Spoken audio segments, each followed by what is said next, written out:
Eu imagino que agora fique mais fácil compreender por que nós temos um curso inteiro de visualização de dados aqui na DSA, que é o último curso da formação cientista de dados. As pessoas acham que criar visualização é como você faz no Power BI, não é? Dá um clique, escolhe duas colunas e pronto. Em 10 segundos você tem um gráfico construído. Criar um gráfico é muito mais do que isso. Envolve uma série de detalhes na hora de preparar uma visualização eficiente. Infelizmente, essas ferramentas do tipo self-service, não é como Power BI, Tableau, ClickSense e até o Google Data Studio, elas dão a impressão que é fácil criar visualização. Então, pessoas sem nenhum conhecimento acabam usando essas ferramentas e criam gráficos, às vezes, totalmente distorcidos, por não conhecer os detalhes na hora de construir um bom gráfico. Aprender a construir gráficos em Python nos dá essa habilidade, esse senso crítico, não é? De saber reconhecer quando uma ferramenta não está colocando o gráfico de maneira adequada. Eu não sou contra as ferramentas self-servicing. Inclusive ensino muitas delas aqui na DSA, até no curso gratuito de Power BI. Eu apenas acredito que é importante ser bastante criterioso, principalmente para o profissional de dados, na hora de usar essas ferramentas.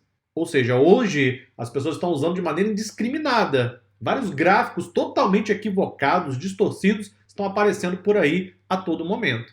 Você, como analista de dados, deve prezar pela qualidade, pela eficácia, pela eficiência do gráfico, tanto quanto possível. Vamos continuar agora com o DataVis de número 38. Eu quero um scatterplot mostrando a relação entre PIB per capita e expectativa de vida. Só que aqui tem um detalhe, fica atento. Eu vou criar primeiro o gráfico. Veja que o gráfico é muito bonito, por sinal, mostra de maneira colorida os anos ao longo do tempo. Eu tenho no eixo X o log 10 de PIB per capita. Mas o que é o log 10? Log da base 10? Já já eu explico. E no eixo Y, a expectativa de vida. O que nós podemos observar? À medida que aumenta o PIB per capita, aumenta a expectativa de vida da população daquele país. O que me parece bastante lógico, não é? Porque se aumenta o PIB per capita, o país está ficando mais rico. Consequentemente, deve estar oferecendo melhores serviços de saúde, melhores condições de vida, emprego e assim por diante. Consequentemente, tende a aumentar a expectativa de vida. Então o gráfico está ok, um scatterplot, mas tem um detalhe, que é exatamente a questão do cálculo do log. Olha aqui, ó. Para ficar bem claro para você por que estou usando o log, vamos tirar o log. Quando tiver dúvida, aliás, não fique com vergonha. Altere o código, verifique o que está acontecendo, modifique para que você entenda e compare os resultados. Então vamos pegar isso aqui, pode apagar, vem para cá, não esqueça de tirar o fechamento do parênteses. Estou tirando o log de 10, ok? E aí estou colocando apenas a variável, que é o GDP per capita. Vou executar de novo. Já entendeu por que precisamos do log? O log faz uma transformação matemática na variável. Por quê? Se eu não uso a transformação, se eu uso os dados brutos, veja que eu tenho dados num formato muito consolidado. Ou seja, na prática, os números estão muito grandes. Então, na hora que eu crio o gráfico, a maioria dos pontos fica muito próximo de zero, por conta da escala do gráfico. Veja, o PIB ele tem um valor muito alto, não é? Então, a escala fica gigantesca. Consequentemente, a maioria dos pontos que são menores estão próximos de zero, dando a impressão que o PIB é próximo de zero, que não corresponde à realidade. Só que é um problema de escala do gráfico. Pois bem, quando você aplica a transformação de log, eu vou retornar aqui o código, o que acontece? Nós tornamos os valores menores e eu consigo mudar a escala. Observe a escala do gráfico agora. Os dados ficam melhor distribuídos. É a mesma informação, só que eu não tenho agora os valores absolutos. Eu tenho os valores com a transformação de log. A transformação de log, que aliás é amplamente usada em ciência de dados. Veja, eu não mudei a informação, eu mudei os dados. Eu posso mudar os dados, não tem problema algum. Aliás, nós mudamos os dados o tempo inteiro ao longo de todo o curso. Eu transformo, eu pré-processo, eu posso, é meu trabalho mudar os dados. Eu não posso é mudar a informação. A informação continua aqui, estou apenas mostrando de uma maneira mais agradável.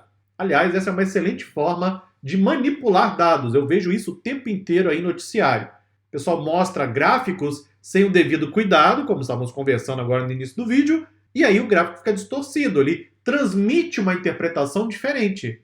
É um detalhe, mas você sabe, o detalhe faz toda a diferença, então aí está para você a transformação de log. Estamos fazendo a transformação, que é super simples, né? Utilizando a base 10. Eu tenho depois o marker, estou usando o ponto para o scatterplot.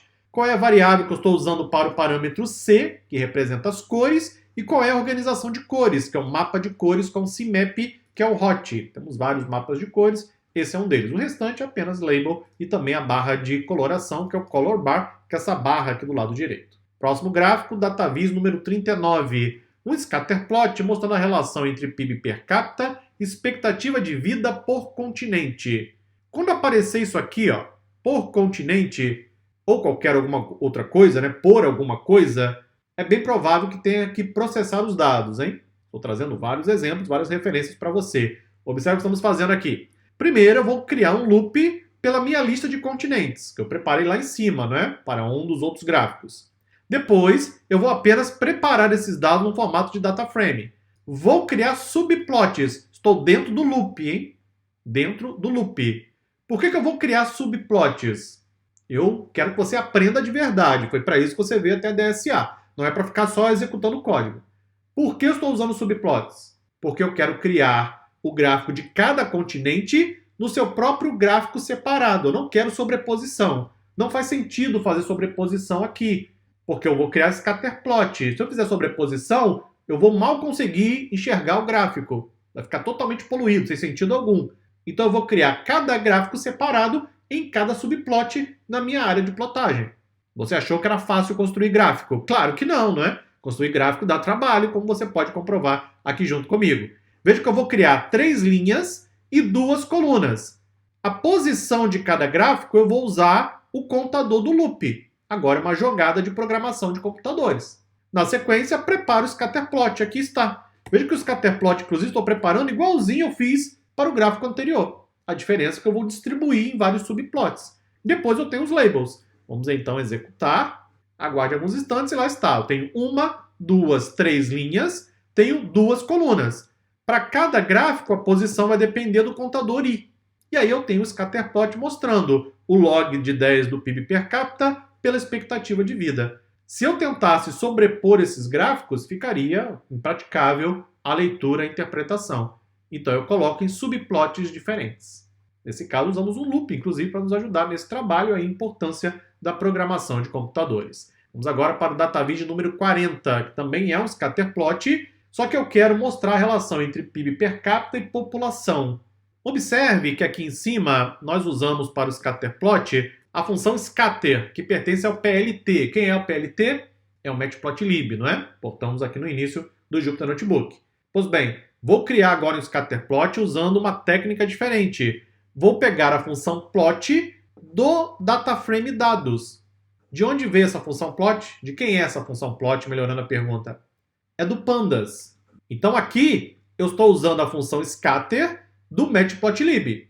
Agora estou usando a função plot que vai criar o scatterplot, que é do Pandas. É um método do DataFrame Pandas. Estou indicando quais variáveis eu quero em x e y, qual eu quero para coloração, mapa de cor, o tipo desse plot, porque eu posso criar o plot com vários tipos diferentes, inclusive gráfico de barras, histograma e assim por diante, tamanho da figura, depois os labels. Executa e lá está. Observe que aqui nós não fizemos a aplicação do cálculo de log para o GDP, não é? Que é o PIB. Então o gráfico fica bem concentrado próximo de 0. Ainda é possível fazer interpretação, como você pode conferir, mas não é o ideal. Se por acaso você tiver valores muito grandes, essa dica vale para valores muito grandes, ok? Aplique a transformação de log para reduzir esses valores. E aí você consegue espalhar melhor a informação ao longo do gráfico. Você só não deve fazer essa transformação se você precisar dos valores absolutos. Se você observar aqui, ó, veja que eu não tenho os valores absolutos do PIB.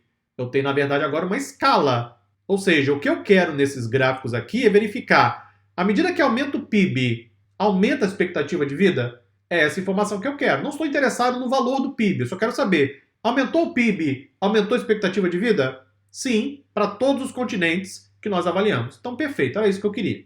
Se eu precisasse do valor absoluto do PIB, aí eu não poderia fazer, claro, a transformação, não é? Nesse caso, por exemplo, eu tenho os valores exatos, os valores brutos do PIB no eixo Y e os valores de população. Basicamente, podemos ver que à medida que a população aumenta, há um leve aumento em termos de PIB. Ou seja, aumentar a população não é a solução econômica para aumentar o PIB. De fato, se você observar ao redor do mundo, alguns dos países com maior PIB são aqueles que têm baixíssima população. Aumentar a população não significa aumento do PIB, é isso que o gráfico nos diz.